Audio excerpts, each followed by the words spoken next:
Un monument de la littérature s'est éteint ce mardi 11 juillet, à 94 ans. L'écrivain franco-tchèque Milan Kundera est décédé, selon les médias tchèques.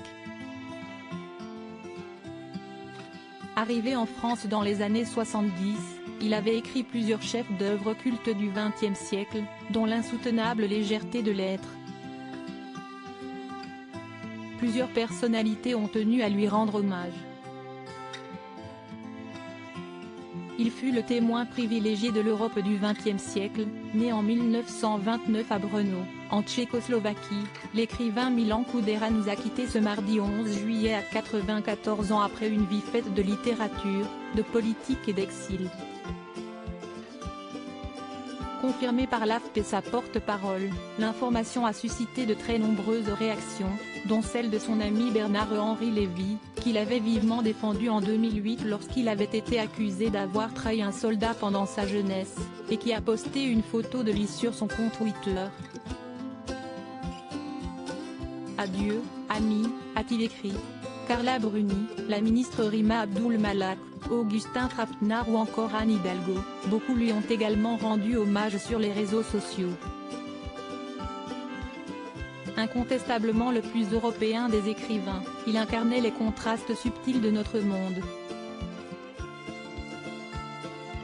Ses livres si forts ne nous laissaient jamais tranquilles par leur intelligence et les réflexions sur notre condition humaine, a notamment écrit La Mère de Paris, faisant référence à sa vie entre deux pays dont il s'est tant inspiré pour ses livres. Il faut dire que sa vie ne peut laisser personne indifférent, après une jeunesse sous le joug du régime communiste tchécoslovaque, qu'il avait d'abord rejoint puis combattu.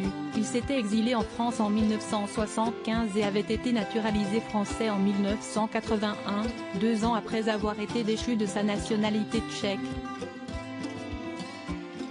Une vie privée sévèrement contrôlée, une nationalité retrouvée en 2019, mais rien n'y a fait. À partir de 1993, Milan Kundera n'a plus écrit qu'un français. Extrêmement discret sur sa vie privée, dont les informations publiques étaient drastiquement contrôlées, celui qui ne parlait quasiment pas aux médias était marié avec Vera, une ex-présentatrice de télévision tchèque, avec qui il vivait à Paris selon l'AFP. Parmi ses chefs-d'œuvre, on compte l'insoutenable légèreté de l'être, sorti en 1982 et qui figure parmi les romans les plus réputés du XXe siècle, formidable roman d'amour et ode à la liberté, tout à la fois grave et désinvolte, dont le sujet n'est rien moins que la condition humaine. La lenteur, son premier roman en français, publié en 1995, est également très connu.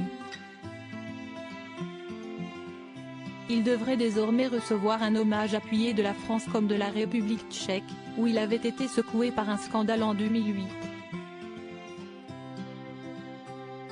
En effet, l'écrivain avait été accusé d'avoir trahi un jeune soldat tchèque en 1950 pour être passé à l'Ouest puis revenu dans l'armée communiste. Le jeune homme avait été condamné à 22 ans de prison, dont 14 dans des conditions drastiques. L'homme avait catégoriquement nié cette accusation, très choqué, et avait été défendu par de nombreux soutiens dans le monde littéraire, dont plusieurs prix Nobel, Yasmina Reza ou encore Salman Rushdie.